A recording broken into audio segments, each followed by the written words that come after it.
저녁 시간에 나오신 모든 분들을 예수님의 이름으로 축복합니다. 오늘 저녁에 성령의 충만을 받고 은혜가 넘치시기를 예수님의 이름으로 다시 한번 축복합니다. 우리 옆 사람과 함께 인사하겠습니다. 은혜로운 저녁 시간 되시기 바랍니다. 예수님의 이름으로 축복합니다.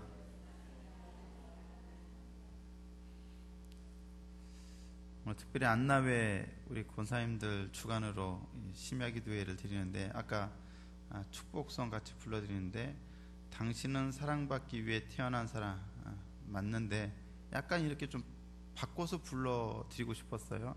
당신은 장수하기 위해 태어난 사람. 이 가사가 어떠실지 모르겠는데 제 마음입니다. 그냥 하나님께서 물론 허락하신다면 은혜를 베푸신다면 모두가 건강하고 오래오래 행복하게 사셨으면 좋겠습니다. 오늘 이 저녁에도 하나님의 크신 은혜가 여러분들에게 넘치시기를 축원합니다. 여러분 드라마 좋아하십니까? 드라마 좋아하시나요? 많이 보십니까? 많이 안 보시는 분도 있을 텐데 드라마는 전반적으로 다들 좋아하시죠? 요즘 어떤 드라마 자주 보세요? 각시타? 봐요. 대답 잘 안 하는데 딱 제목 얘기해보라니까 다 나오잖아요. 각시타. 각시타도 있고 다른 것도 좋아하겠죠. 뭐 어디 한 가지만 좋아하겠습니까? 요즘 그 인기리에 방영되는 한 드라마를 본 적이 있습니다. 30년 만에 잃어버린 아들을 찾은 가족에 관한 이야기입니다. 어떤 드라마인지 아시죠? 뭐죠? 넝쿨째 굴러온 당신. 아주 넝쿨째 그냥 드라마를 보고 계시죠? 30년 동안이나 애타게 잃어버린 아들을 잃어버렸어요. 실종됐는데 그 잃어버린 아들을 그리워하며 찾기 위해서 동분서주했던 할머니 그리고 어머니 아버지 모두 정작 자기 집에 새들어 살고 있던 친아들을 알아보지 못했어요. 드라마 보셔도 다 아시죠? 뭐 설명하지 않아도 저보다 더 잘 아실 겁니다. 바로 코앞에 있는 아들을 알아보지 못했다는 말이죠. 그 장면을 보면서 우리 부부는 저와 우리 집사람이 서로 자문을 해봤습니다. 과연 우리라면 어땠을까? 30년 만에 아들을 잃어버렸다가 만났다면 과연 그 아들을 알아볼 수 있을 것인가? 그 부모님들은 못 알아보셨거든요. 사실 그것을 어떻게 장담할 수 있겠습니까? 다만 그런 일이 없기를 바랄 뿐입니다. 그러나 정말 그런 일이 없어야겠지만 세상 일이란 것이 어디 우리 마음처럼 되는 일은 아니죠. 혹시라도 잃어버린다면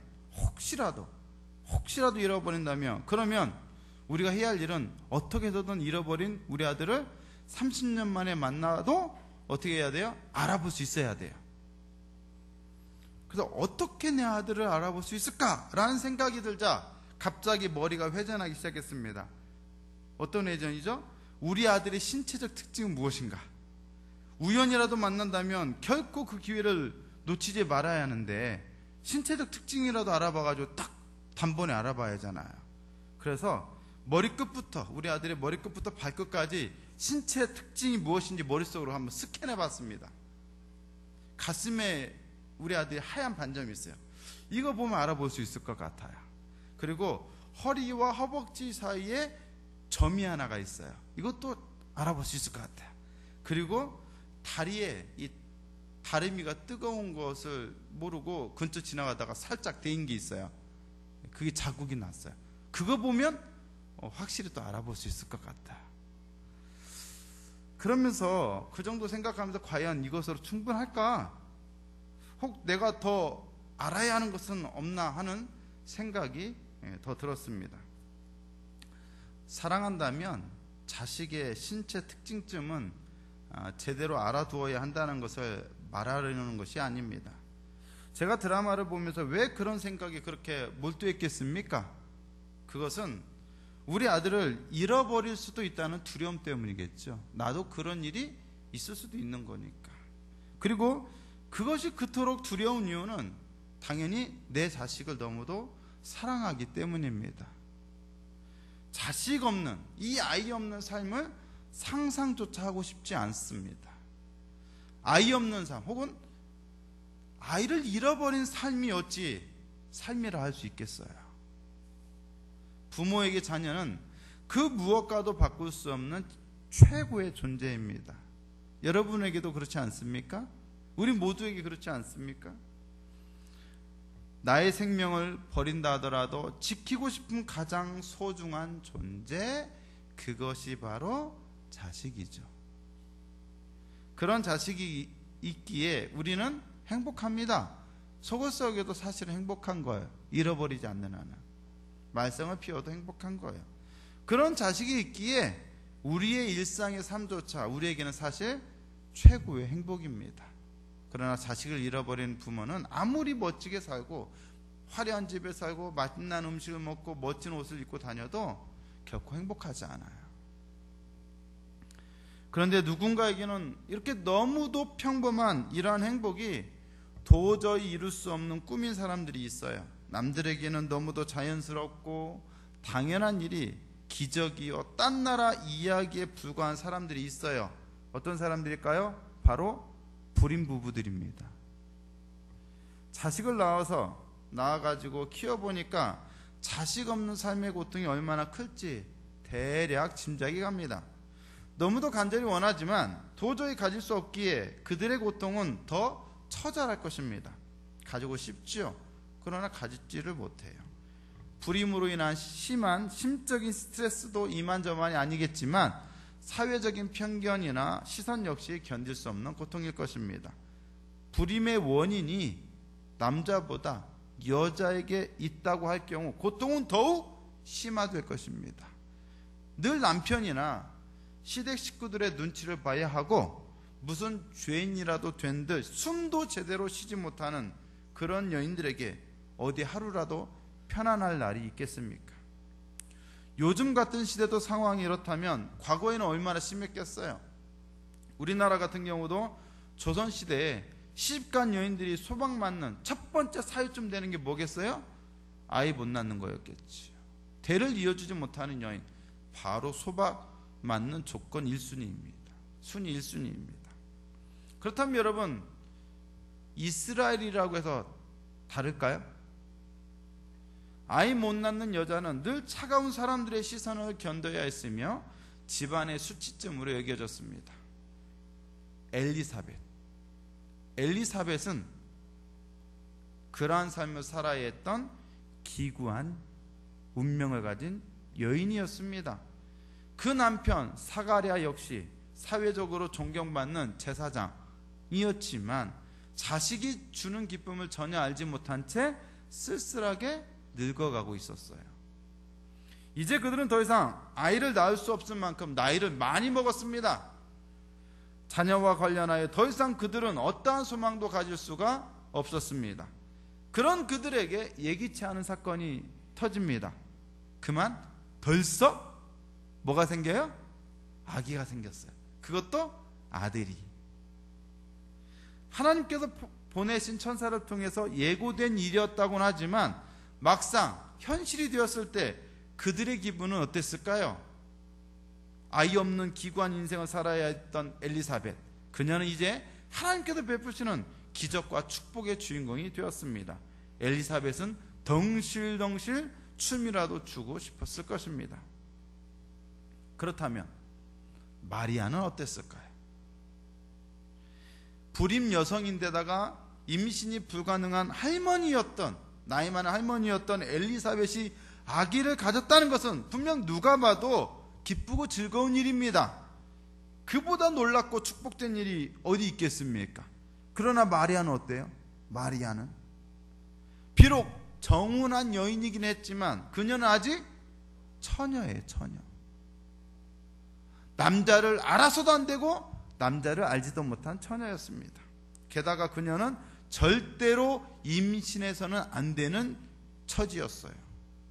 그녀가 임신한 사실이 알려진다면 사람들은 모두 그녀가 부적절한 관계를 통해서 아기를 갖게 되었으리라 생각할 거예요.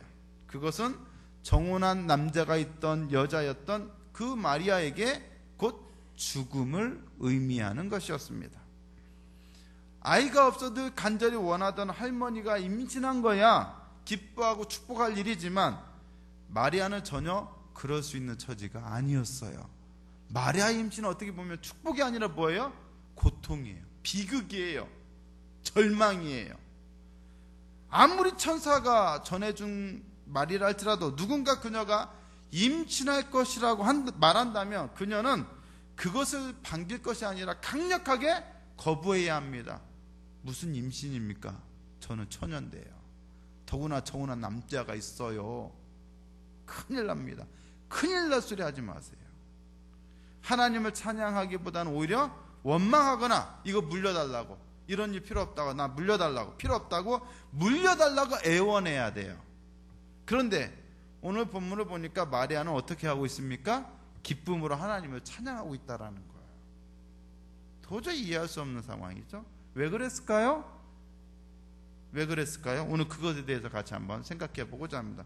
첫 번째는 마리아가 도저히 기뻐할 수 없는 상황임에도 불구하고 하나님을 찬양했던 이유는 그녀가 말씀에 대한 믿음을 가졌기 때문입니다.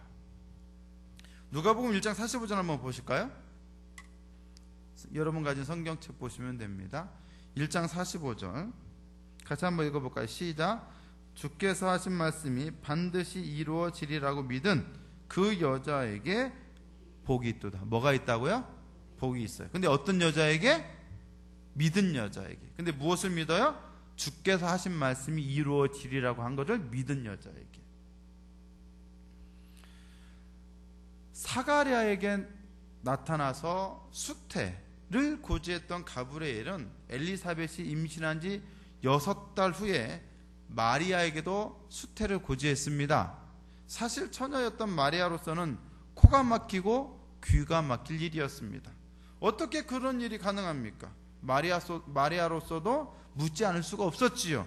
그래서 누가복음 1장 34절에 뭐라고 묻습니까? 마리아가 천사에게 말하되 나는 남자를 알지 못하니 어찌 이 일이 있으리이까? 당연히 있을 수 없는 일이죠. 묻지 않을 수가 없지요.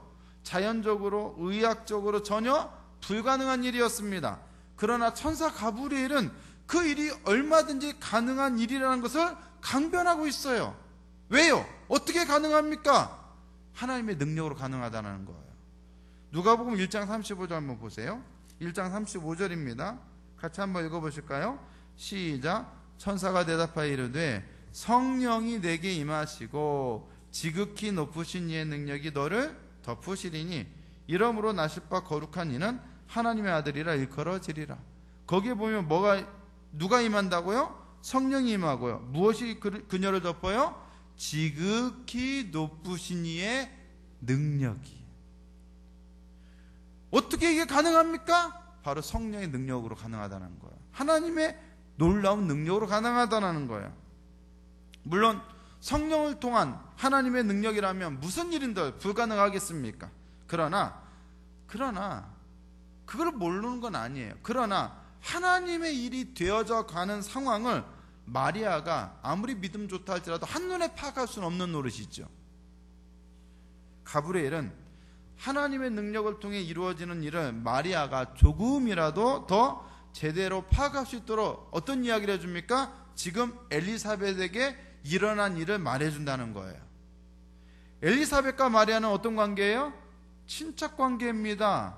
친척 관계였기 때문에 마리아는 엘리사벳의 상황이 어땠는지를 잘 알고 있었을 거예요. 엘리사벳이 어떤 여인이었는지, 어떤 삶을 살았는지. 그녀는 아이를 낳지 못했고 아이를 낳지 못했기에 그렇게 쓸쓸하게 늙어가고 있다는 사실을 알고 있었어요. 그런데 그런 엘리사벳이 뭐예요? 아들을 배웠다고 천사가 말해주고 있어요. 여러분, 그것은 무엇을 의미합니까? 엘리사벳은 임신하지 못했던 불임 여성이었어요. 그리고 그녀는 이미 나이가 많아요. 늙었어요. 그런데 그녀가 아들을 배웠대요. 무엇을 의미합니까? 우리가 잘 알듯이 처녀가 임신할 수 없는 것만큼이나 불가능한 것이 있죠. 뭡니까? 바로 나이 많은 할머니, 그것도 경수가 끊어진 할머니가 임신하는 것, 이거는 불가능한 일이에요. 처녀가 임신하지 못하는 것만큼이나 확실한 게 할머니가 임신하지 못하는 거예요. 죄송합니다만 안나회 권사님들 임신할 수 있을 거라 믿지 못하시잖아요. 그게 정상이잖아요. 상식이잖아요. 그죠? 예, 너무 당연한 거잖아요. 근데 누가 임신했어요? 엘리사벳이 임신했어요. 임신할 수 없기로는 마리아나, 처녀였던 마리아나, 나이 늙어 이미 불임 여성으로 나이 많아 늙었던 엘리사벳이나 뭐예요? 피장파장이에요. 똑같이 임신 못하는 거예요. 반대로 엘리사벳이 임신했다면, 그것도 하나님의 능력으로 그렇게 된 것이라면, 아무리 마리아가 처녀일지라도 뭐예요? 마리아가 임신하는 건 역시 전혀 불가능한 일만은 아니라는 거죠. 맞습니까, 여러분? 천사가 엘리사벳의 수태 사실을 알린 이유가 바로 여기에 있어요. 네가 생각하는 불가능한 일이 이미 누구에게? 엘리사벳에게 이루어졌다. 그러면 다음은 누구 차례라는 거예요? 네 차례다. 이 이야기를 하고 싶은 거예요. 여러분, 사가랴는 제사장이었어요. 여러분이 성경 읽어보셔서 아시겠지만 사가랴는 제사장이었지만, 사가랴에게 가브리엘 천사가 아들을 낳을 것이라고 하는 사실을 알렸을 때 사가랴는 믿었습니까? 못 믿었습니까? 못 믿었잖아요. 제사장이었던 사가랴가 믿지 못한 것에 비해 마리아는 어땠어요? 도저히 받아들이기 힘든 일이었지만 천사를 통해 전해진 하나님의 말씀을 믿기로 했습니다. 가브리엘 천사가 전한 그 사실이 하나님의 말씀이라면 못 믿을 이유가 마리아에게는 없었어요. 말씀으로 천지를 창조하신 하나님이 어찌 자기 몸에 생명을 잉태케 하는 일을 하지 못하시겠어요? 가브리엘 천사가 말한 대로 하나님의 모든 말씀은 능하지 못하심이 없다라는 거죠. 마리아는 그러한 하나님의 말씀 앞에 자신을 어떻게 해요? 굴복시킵니다. 그래서 누가복음 1장 38절 한번 보실까요? 뭐라고 말씀합니까? 마리아가 뭐라고 말합니까? 같이 한번 읽어봅니다. 시작. 마리아가 이르되 주의 여종이오니 말씀대로 내게 이루어지이다 하매 천사가 떠나가니라. 그리고 천사가 떠나갔어요. 자, 마리아와 가브리엘의 초자연적인 만남은 마리아가 하나님의 말씀을 믿는 것으로 어떻게 됐어요? 끝났어요. 사가랴는 그렇게 안 끝났죠. 못 믿으니까 어떻게 해요? 네가 벙어리 될 거다, 말 못하게 될 거다, 그러고 떠났잖아요. 근데 마리아는 어떻게 해요? 믿으니까 천사가 떠났어요. 그렇게 그 만남은 끝이 났어요. 마리아의 위대함은 바로 여기에 있죠. 여러분 잘 들어보세요. 마리아는 결코 뛰어난 가문과 아름다운 용모와 특출난 재능과 타고난 명석함 때문에 메시아의 어머니가 된 것이 결코 아닙니다. 가난하고 보잘것 없는 소녀였던 그녀가 메시아의 어머니가 된 것은 바로 말씀에 대한 그녀의 뭐예요? 뭐 때문이에요? 믿음 때문이었습니다. 맞습니까, 여러분? 그녀에게는 하나님의 말씀과 하나님께서 행하실 일을 거부하지 않고 받아들일 만한 믿음의 그릇이 있었어요. 그 믿음의 그릇에 하나님은 그 누구도 누리지 못했던 영광, 누리지 못한 영광, 즉 메시아의 어머니가 되는 놀라운 영광이라고 하는 복을 그녀에게 충만히 부어주었습니다. 우리는 마리아의 믿음을 절대화해서는 안 돼요. 우리와는 비교할 수 없는 그런 믿음을 소유했기에 마리아가 그런 복을 받았을 거라고 생각하지 말아야 한다는 얘기예요. 마리아를 너무 우리와 차원이 다른 사람으로 올려놓으면 이야기가 안 돼요. 우리와 마찬가지로 마리아 역시 쉽게 믿을 수 있는 일이 아니었습니다. 그녀도 이런 일이 어떻게 일어날 수 있겠느냐라고 천사에게 물었어요. 똑같아요, 우리랑. 그리고 천사 역시 마리아에게 야, 그냥 덮어놓고 믿어, 하나님께서 하시는 일이라고 하잖아 라고 말하지 않고 뭐라고 말해요? 엘리사벳 사건을 말하면서 그녀가 믿음을 가질 수 있도록 도왔어요. 그러니까 일종의 무슨 과정이 들어간 거예요? 설득 과정이 들어가는 거예요. 이해시키는 과정이 들어가는 거예요. 우리에게 주어지는 하나님의 말씀은 결코 우리의 이해와 지적 수준을 무시한 채 일방적으로 선포되지 않습니다. 하나님은 우리가 그분의 말씀을 잘 이해하고 믿을 수 있도록 충분히 설명하고 설득하죠.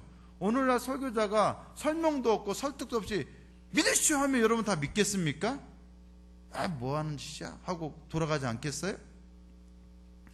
왜 하나님은 왜 우리를 이해시키고 충분히 설명하고 설득시킵니까? 왜요?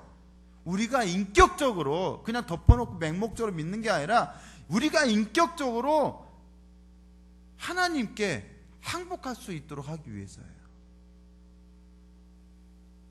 인격적인 항복을 받아내기 위해서 하나님은 구약시대에는 선지자들을 통해서, 신약시대에는 사도들을 통해서 혹은 교사들을 통해서, 오늘날에는 목사들을 통해서 지속적으로 말씀을 전해주고 계셔요.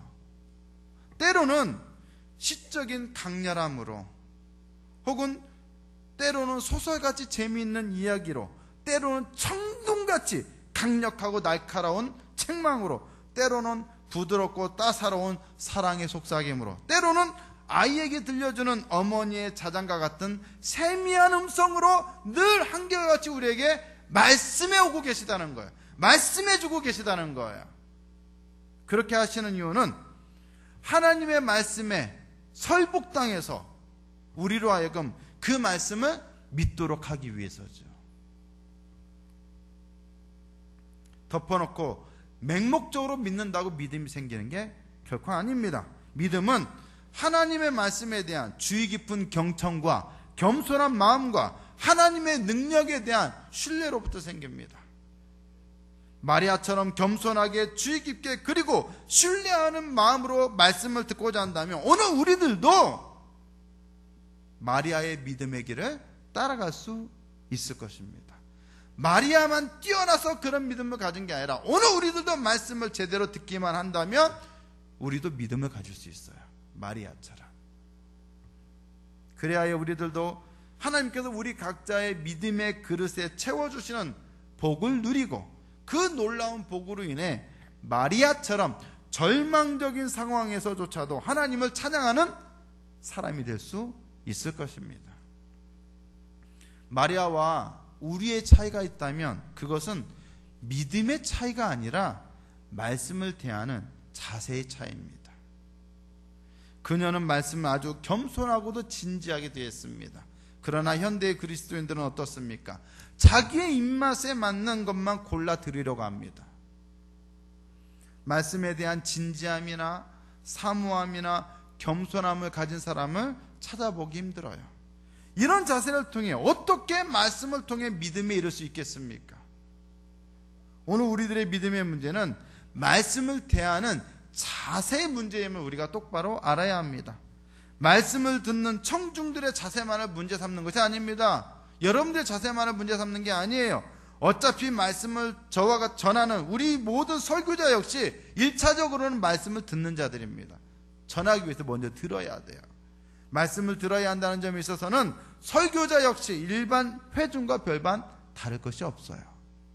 설교자든 회중이든 우리 모두는 하나님의 말씀을 들어야 하는 사람입니다. 그 말씀을 어떻게 듣느냐에 따라 믿음의 차이가 나는 것입니다.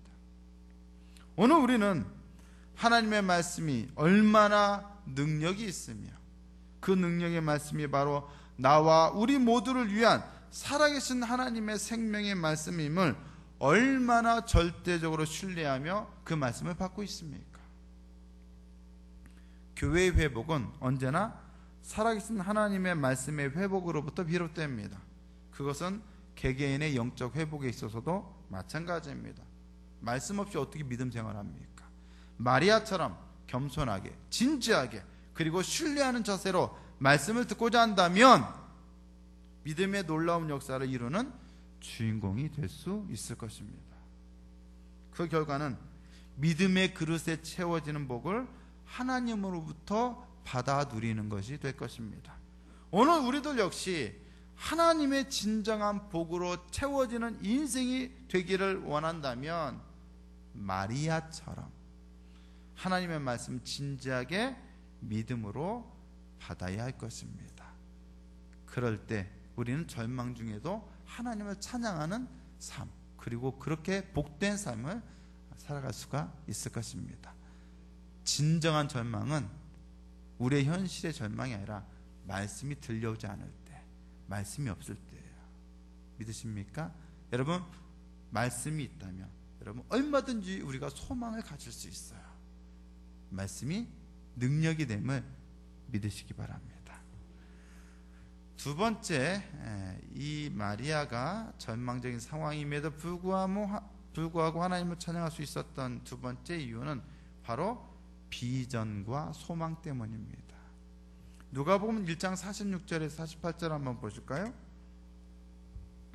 누가복음 1장 46절에서 48절입니다. 같이 한번 읽겠습니다. 시작. 마리아가 이르되 내 영혼이 주를 찬양하며 내 마음이 하나님 내 구주를 기뻐하였음은 그의 여종의 비천함을 돌보셨음이라. 보라, 이제 후로는 만세의 날을 복이 있다 일컬으리로다. 여러분, 인간적으로 봤을 때 분명히 처녀가 임신했다라고 하는 상황은 좋지 않은 상황이었어요. 그런데 이 좋지 않은 상황을 마리아는 하나님께서 자신, 즉 여종의 비천함을 돌보신 것이라고 믿고 주님을 찬양합니다. 어떻게 정상적이지 않은 그 임신이 하나님께서 그녀의 비천함을 돌보신 것이 됩니까? 오히려 그녀의 임신은 그녀를 비천함에서 구원하는 게 아니라 오히려 그녀를 더 비천하게, 더 달리 말하면 그녀를 더 비참하게 만드는 것 아닐까요? 그녀는 과연 무슨 근거로 하나님께서 자신의 비천함을 돌보셨다라고 찬양할 수 있었을까요? 다시 가브리엘이 전한 소식으로 돌아가 봅니다. 가브리엘은 마리아가 잉태하여 아들을 낳을 것을 고지했어요. 그러나 가브리엘이 전한 것은 마리아가 아들을 낳게 될 것이라는 것이 전부가 아니었어요. 더 중요한 것은 그 아들이 장차 어떤 인물이 될 것인가 하는 것이었습니다. 누가복음 1장 32절에서 33절 한번 보실까요? 누가복음 1장 32절에서 33절입니다. 같이 한번 읽겠습니다. 시작. 그가 큰 자가 되고 지극히 높으신 이의 아들이라 일컬어질 것이요 주 하나님께서 그 조상 다윗의 왕위를 그에게 주시리니 영원히 야곱의 집을 왕으로 다스리실 것이며 그 나라가 무궁하리라. 자, 여러분, 마리아가 낳게 될 아들은 다윗의 왕위를 이어받아 영원히 야곱의 집을 다스리게 될 것이었습니다. 야곱의 집은 당연히 이스라엘 백성들을 가리킵니다. 마리아의 아들 예수가 그들의 왕이 되어 영원히 다스릴 것이라고 말씀해 주고 있어요. 그러나 여러분, 문제가 있어요. 문제가 있어요. 어떤 문제인지 한번 같이 생각해 보죠. 지금 이스라엘 백성들의 왕 노릇하는 자는 과연 누구입니까? 지금 이스라엘 백성들의 왕이라고 자처하는 사람은 누구죠? 누구죠? 지금 그들을 왕으로서 통치하는 자는 로마에 의해 분봉왕에 임명된 헤롯 왕이었습니다. 만약 이 헤롯 왕이 정통 유대인이 아니었기 때문에 많은 유대인들은 헤롯을 왕으로 인정하지 않았어요. 그렇다면 만약 이스라엘 백성들이 헤롯을 왕으로 인정하지 않는다 하더라도 헤롯 뒤에는 누가 있습니까? 헤롯 뒤에는 더 큰 왕, 아니 실제로는 진짜 왕, 즉 로마 제국의 황제가 있었어요. 헤롯은 무시할 수 있을지 몰라도 로마 제국의 황제는 결코 무시할 수 있는 대상이 아닙니다. 황제의 말 한마디면 언제든지 그들이 살고 있던 팔레스타인은 쑥대밭이 될 수 있었습니다. 이스라엘 백성들은 로마 제국의 엄청난 힘과 권위 아래 짓눌려 있었어요. 로마 제국은 그들을 지배하는 진정한 통치자였습니다. 왕이었습니다. 그런데 그런 로마 제국의 황제를 놔두고 다른 왕이라고 말한다면 어떻게 될까요? 만약 로마인들 앞에서 다른 왕 이야기를 꺼낸다면 그것은 곧 로마에 대한, 그리고 로마의 황제에 대한 반역을 의미하는 것으로 간주될 것입니다. 그렇다면 예수가 장차 군사적으로 로마에 대항해서 이스라엘 백성들을 해방시킬 것을 말씀하는 걸까요? 물론 당시에 많은 유대인들은 그러한 메시아, 군사적이고 정치적인 메시아를 고대하고 있었어요. 그러나 그들은 그렇게 군사적이고 정치적인 메시아를 고대하고 있던 그들은 또 다른 것을 봐야만 했습니다. 자, 헤롯 뒤에 로마 제국의 황제가 있듯이 로마 제국의 황제 뒤에는 또 다른 강력한 왕이 있었습니다. 그 왕은 누구일까요? 로마 제국의 황제 뒤에 있던 진짜 왕, 더 강력한 진짜 왕은 누구죠? 예? 바로 죄와 사망입니다. 그러니까 이스라엘 백성, 나아가 전 인류를 진짜로 억압하는 것은 헤롯도 로마의 황제도 아닌 그들 뒤에서 숨어서 그들을 조종하는 진짜 왕인 죄와 사망입니다. 그렇다면 이스라엘의 왕으로서, 하나님의 백성들의 왕으로서 이 예수가 장차 싸워야 할 진짜 적은 누구입니까? 로마의 황제예요? 헤롯 왕이에요? 아니죠. 누굽니까? 바로 죄와 사망입니다. 예수는 바로 그 죄와 사망으로부터 당신의 백성을 해방하고 구원하기 위해서 이 땅에 오시는 참 메시아이십니다. 구원자이십니다. 이스라엘 백성들은 헤롯의 억압과 로마 제국의 포갑 아래에서 비천한 삶을 살았어요.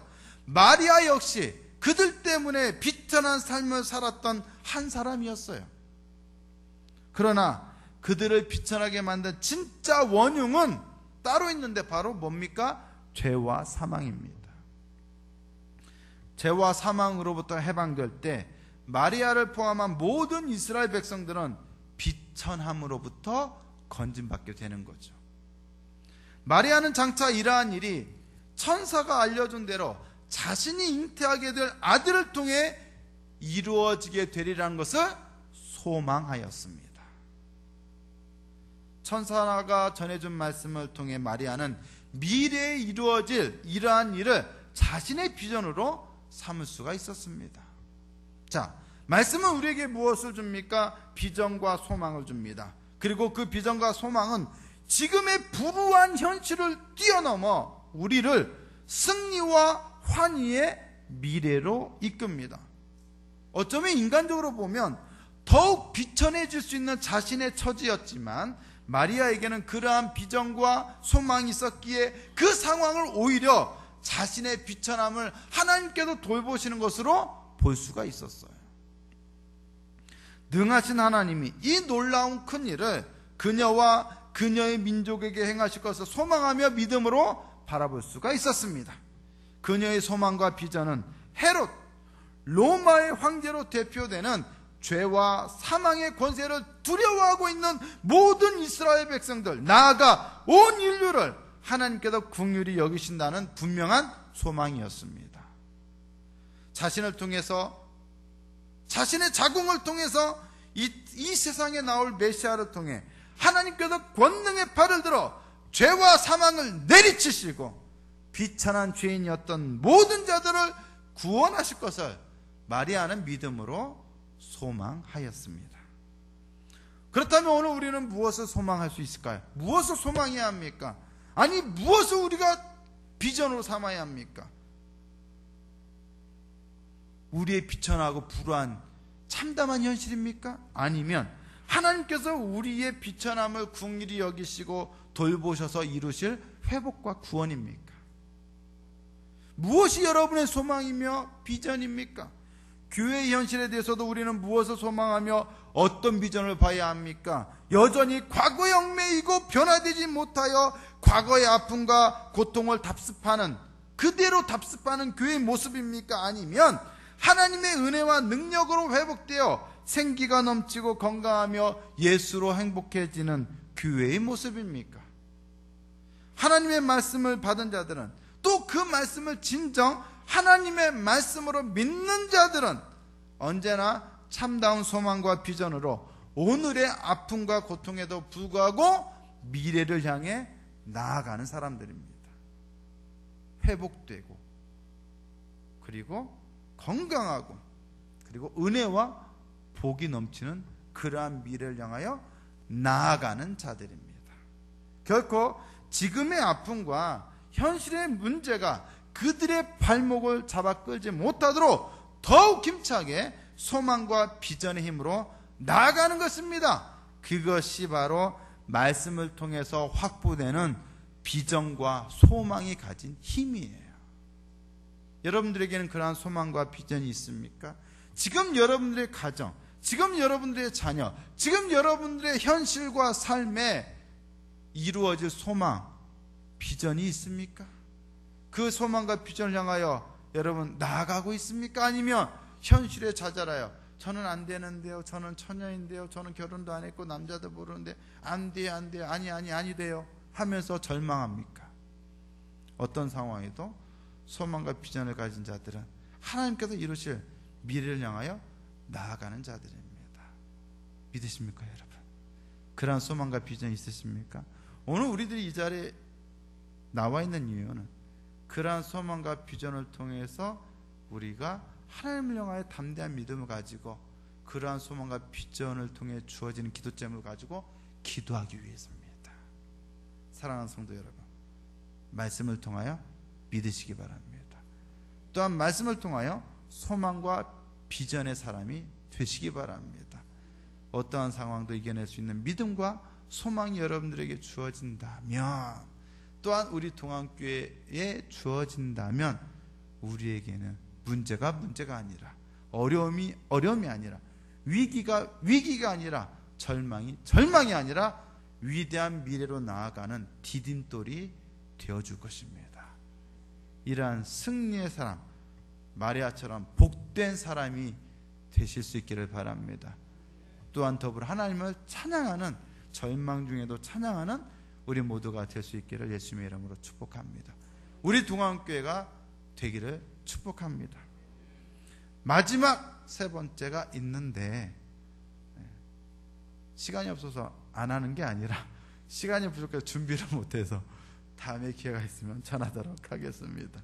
하나님께서 여러분 모두에게 주신 말씀을 붙잡고 오늘 이 시간 기도할 때 크신 은혜를 부어주시는 저녁 시간이 될 수 있기를 바랍니다. 우리 시간